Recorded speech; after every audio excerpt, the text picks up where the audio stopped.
ओम शांति।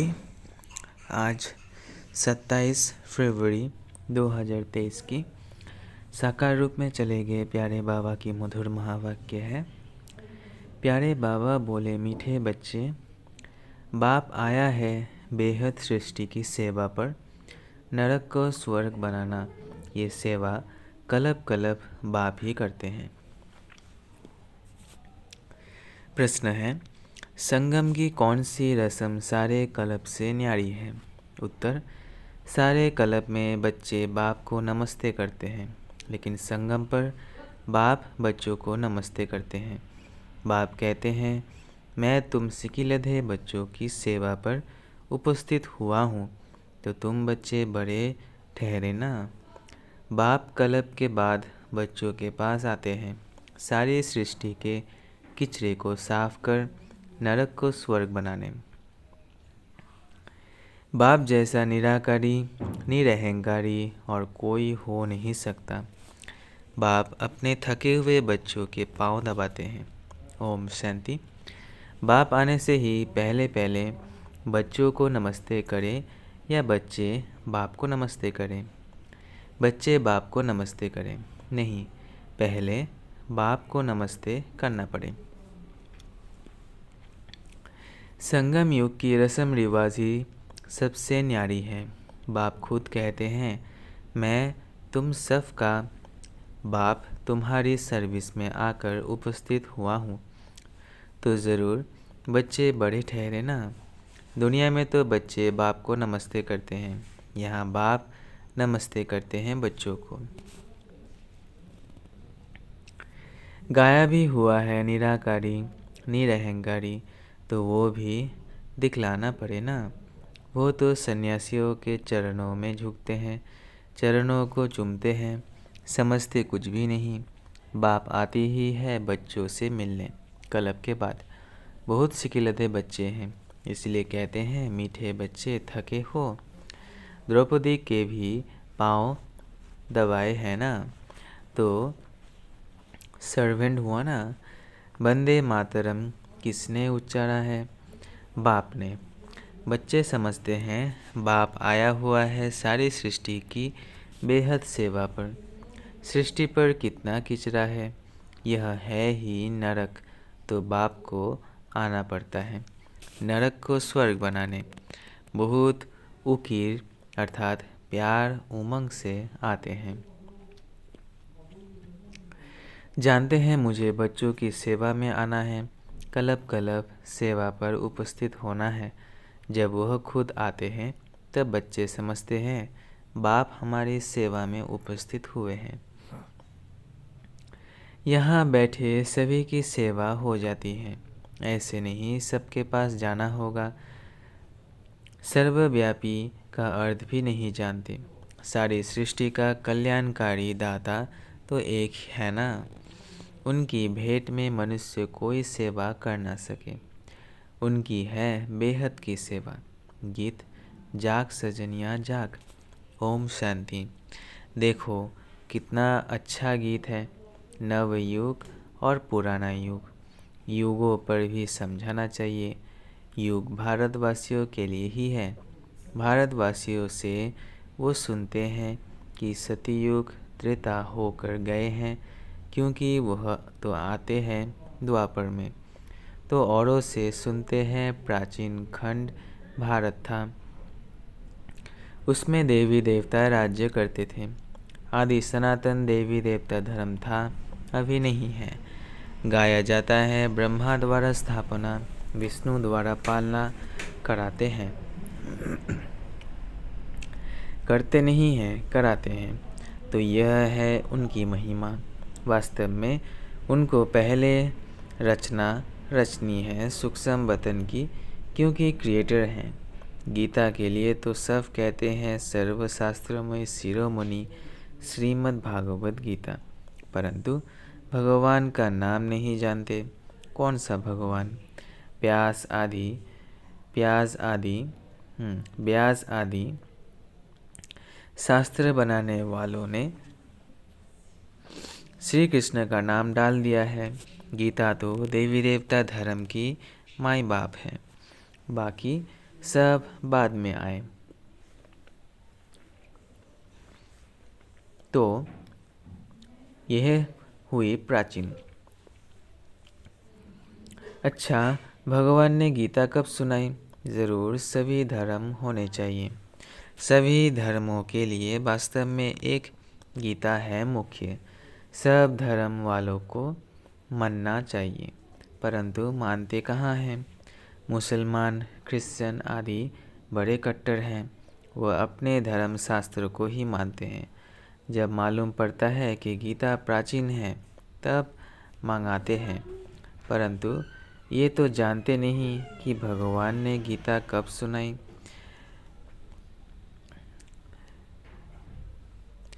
चिन्मयानंद कहते हैं 3500 वर्ष बिफोर क्राइस्ट गीता के भगवान ने गीता सुनाई। अब 3500 वर्ष पहले तो ये धर्म थे ही नहीं, फिर सभी धर्मों का वो शास्त्र कैसे हो सकता? इस समय तो सभी धर्म हैं। सभी धर्मों की गीता द्वारा सद्गति करने बाप आया हुआ है। गीता बाप की उच्चारी हुई है। उसमें बाप के बदले बच्चे का नाम डाल मुश्किलात कर दी हैं। इससे सिद्ध नहीं होता कि शिवरात्रि कब मनाएं। शिव जयंती और कृष्ण जयंती लगभग हो जाती। शिव जयंती समाप्त होती तो कृष्ण का जन्म हो जाता। कभी भी श्री कृष्ण ज्ञान यज्ञ नहीं गाया जाता, रुद्र ज्ञान यज्ञ गाया जाता है। उनसे ही विनाश ज्वाला प्रज्वलित हुई। सो तो बरोबर देख रहे हो, आदि सनातन देवी देवता धर्म की फिर से स्थापना हो रही है। फिर और धर्म रहेंगे नहीं। कृष्ण भी तब आए जब सभी धर्म ना हो। यह भी समझ की बात है। सतयुग में सूर्यवंशी देवी देवताओं का राज्य था, तो ज़रूर थोड़े मनुष्य होंगे। बाकी सब आत्माएं मुक्ति धाम में रहती हैं। भगवान से तो सबको मिलना होता है ना। भारत को सलाम तो करेंगे ना। बाप भी फिर से आकर सलाम करते हैं बच्चों को, बच्चे फिर बाप को करते हैं। इस समय बाप चैतन्य में आया हुआ है। फिर वहाँ सभी आत्माएं बाप से मिलेगी ज़रूर। सबको भगवान से मिलना ज़रूर है। कहाँ मिले? यहाँ तो मिल ना सके, क्योंकि कोटों में कोई में भी कोई ही आएंगे। तो सब भक्त कब और कहाँ मिलेंगे? जहाँ से भगवान से बिछड़े हैं वहाँ ही जाकर मिलेंगे। भगवान का निवास स्थान है ही परम धाम। बाप कहते हैं, मैं सभी बच्चों को परम धाम ले जाता हूँ, दुख से लिबरेट कर। यह काम उनका ही है।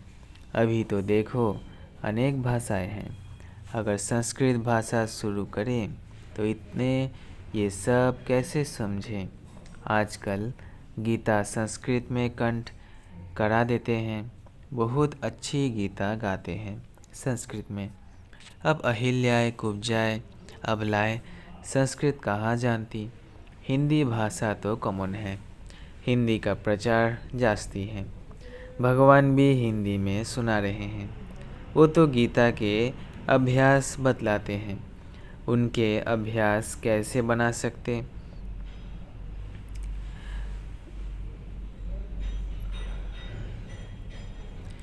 वो तो गीता के अध्याय बतलाते हैं। उनके अध्याय कैसे बना सकेंगे? ये तो शुरू से लेकर मुरली चलती रहती है। बाप को आना ही है पतित सृष्टि को पावन बनाने। हेवनली गॉड फादर तो ज़रूर स्वर्ग ही क्रिएट करेगा, नरक थोड़ी करेगा, नरक थोड़ी रचेगा। नरक की स्थापना रावण करते हैं, स्वर्ग की स्थापना बाप करते। उनको राइट नाम शिव ही है। शिव अर्थात बिंदु, आत्मा ही बिंदी है। स्टार क्या है? कितना छोटा है। ऐसे थोड़ी आत्माएं ऊपर जाएगी तो बड़ी हो जाएगी। ये तो भृकुटी के बीच में निशानी दिखाते हैं। कहते भी है भृकुटी के बीच चमकता है अजब सितारा। तो ज़रूर भृकुटी में इतनी छोटी आत्मा ही रह सकेगी। तो जैसे आत्मा है वैसे परमात्मा। परंतु वंडर यह है जो हर एक इतनी छोटी आत्मा में सभी जन्मों का पाठ भरा हुआ है, जो कभी घिसता नहीं, जो कभी घिसता नहीं है, फॉर एवर चलता रहेगा। कितनी गुह्य बातें हैं। अगर कब ये बातें सुनाई थी क्या? आगे तो कहते थे लिंग रूप है, अंगुष्ठाकार है। पहले ही अगर ये बातें सुनाते तो तुम समझ नहीं सकते। अभी बुद्धि में बैठता है। स्टार तो सब कहेंगे। साक्षात्कार भी स्टार का होता है। तुमको साक्षात्कार किस चीज़ का चाहिए? नई दुनिया का। नई दुनिया स्वर्ग रचते हैं बाप, वही सबको भेज देंगे। खुद एक ही बार आते हैं। अब मनुष्य मांगते हैं शांति, क्योंकि सभी शांति में ही जाने वाले हैं। कहते हैं सुख काकबिष्टा समान है। गीता में तो राजयोग, जिससे राजाओं का राजा बनते हैं, जो कहते हैं सुख काकबिष्टा समान है, तो उनको राजाई कैसे मिले? ये तो प्रवृत्ति मार्ग की बात है। सन्यासी तो गीता को भी उठा ना सके। बाप कहते हैं सन्यास 2 प्रकार के हैं। यूँ तो सन्यासियों में भी बहुत प्रकार के हैं। यहाँ तो एक ही प्रकार का सन्यास है। तुम बच्चे पुरानी दुनिया का सन्यास करते हो। गृहस्थ व्यवहार में रहते कमल फूल समान रहना है। कैसे रहते हैं सो उन्हों से पूछो। बहुत है जो ऐसे रहते हैं। सन्यासियों का ये काम नहीं है, नहीं तो खुद क्यों घर बार छोड़ते? Charity begins at home. पहले तो स्त्री को सिखलाएं।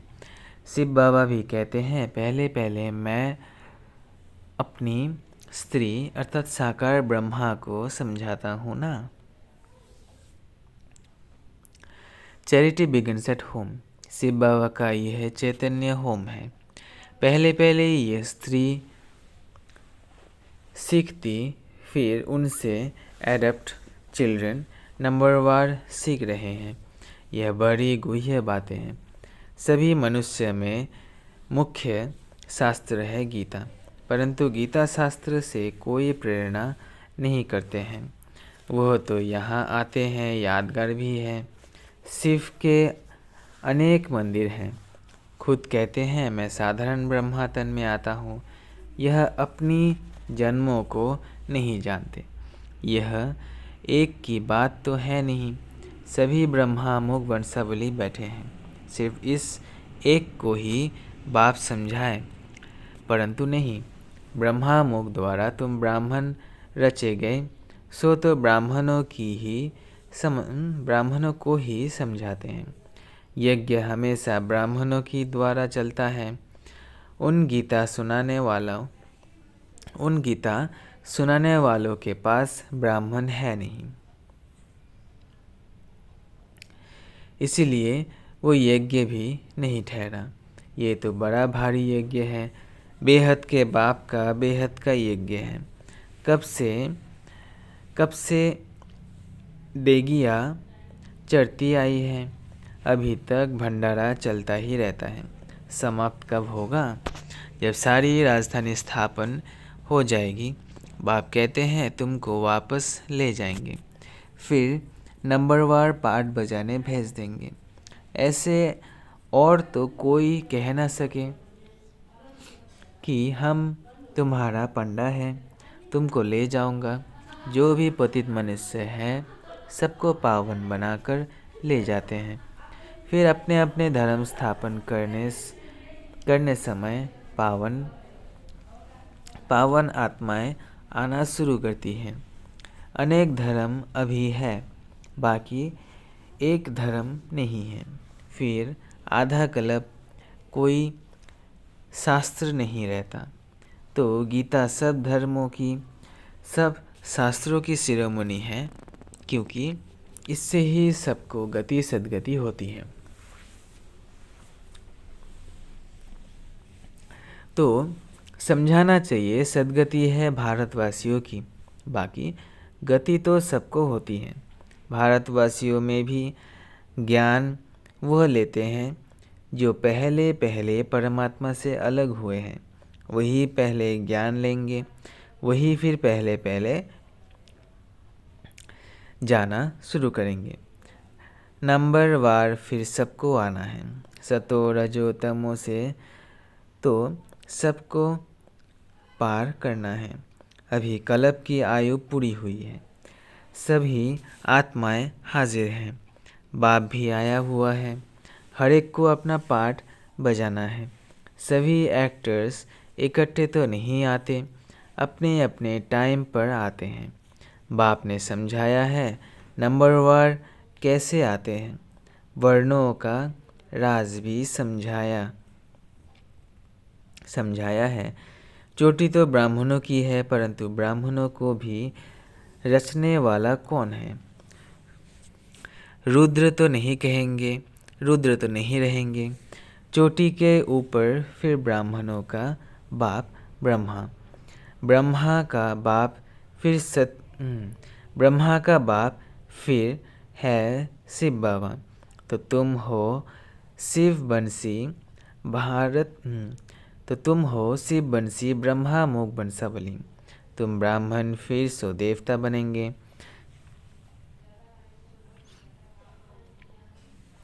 वर्णों का हिसाब समझाना है।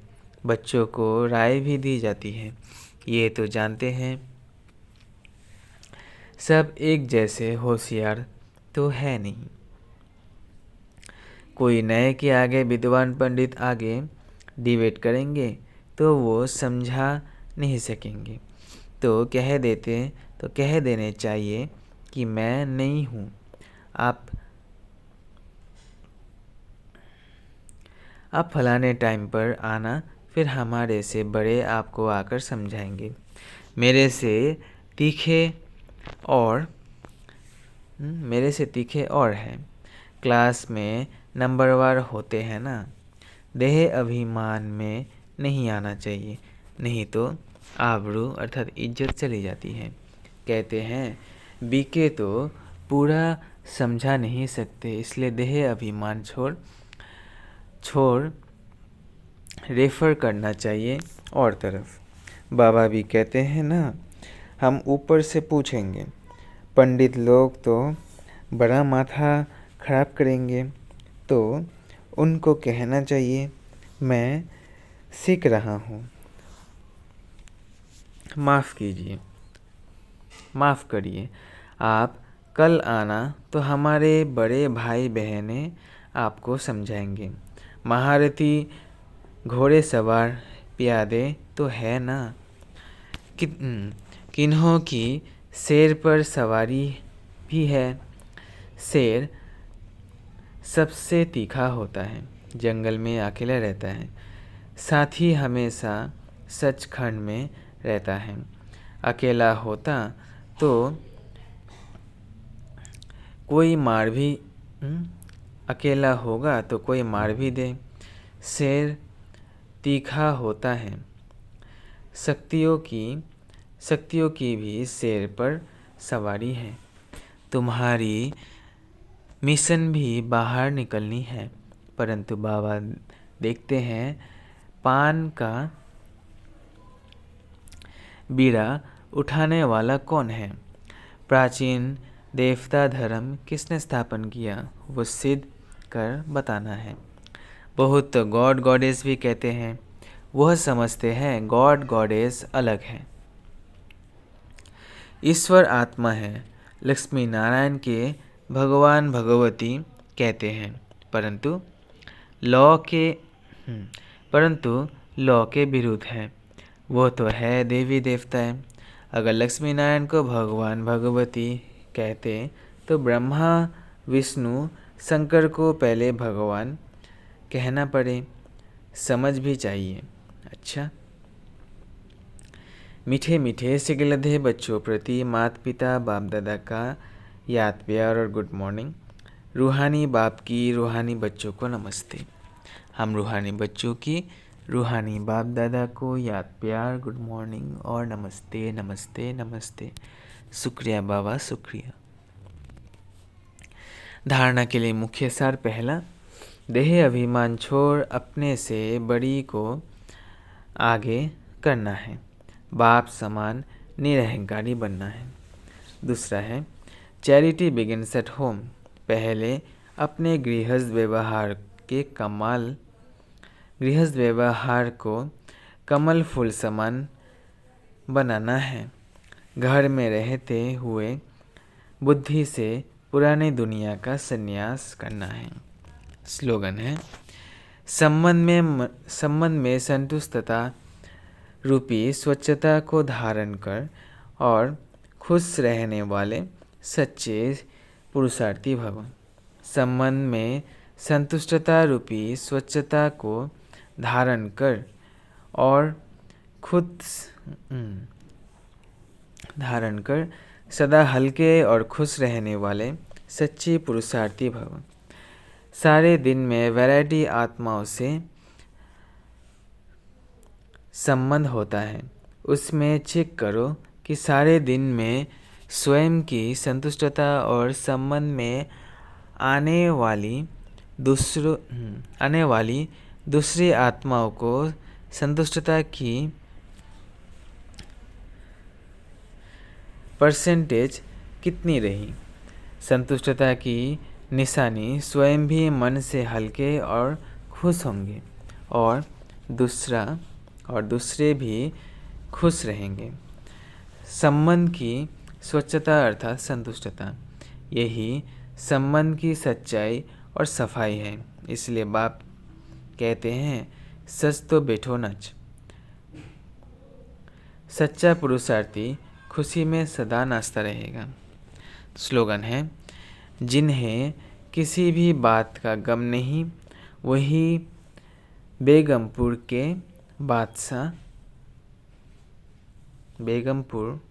के बेफिक्र बादशाह हैं। जिन्हें किसी भी बात का गम नहीं, वही बेगमपुर के बेफिक्र बादशाह हैं। अच्छा, ओम शांति, ओम शांति, ओम शांति।